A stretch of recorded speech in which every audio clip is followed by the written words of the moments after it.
സർപ്പദോഷം കൊണ്ടല്ല, ഈ ലോകത്തിൽ ഏത് ദോഷം കൊണ്ട് വിവാഹ തടസ്സം നേരിടുന്നവർക്കും ഒരു സിമ്പിളായിട്ടൊരു പരിഹാരമുണ്ട് കേട്ടോ. അതെന്താണെന്ന് വെച്ച് കഴിഞ്ഞാൽ, ഈ വെള്ളിയാഴ്ച ദിവസം നമ്മൾ ദേവീക്ഷേത്രത്തിൽ പോയിട്ട് ഒരു വെറ്റിലയും നാരങ്ങയും കൊണ്ടുപോകണം.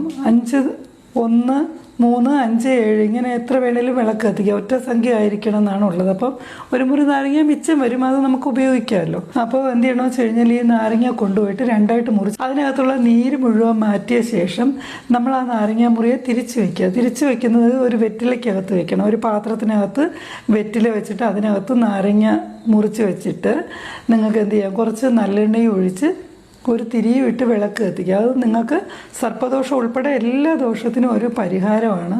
എന്നിട്ട് നമുക്ക് ദേവീ മഹാത്മ്യം ജപിക്കുന്നതാണ് ഏറ്റവും നല്ലത്. അത് ചെയ്തു കഴിഞ്ഞാൽ നിങ്ങളുടെ വിവാഹ തടസ്സം അല്ലെങ്കിൽ സന്താന ഭാഗ്യം ഉണ്ടാകാനുള്ള താമസം, ഇങ്ങനെയുള്ള എല്ലാ കാര്യങ്ങളും മാറിക്കിട്ടും. നമ്മുടെ കുടുംബത്തിൽ ഐശ്വര്യം ഉണ്ടാകുന്നതിനും ഇത് ഏറ്റവും നല്ലതാണ് കേട്ടോ. എല്ലാ ശുഭകരമായിട്ടുള്ള കാര്യങ്ങൾക്കും ഏറ്റവും നല്ലതാണ് നാരങ്ങാ വിളക്ക്.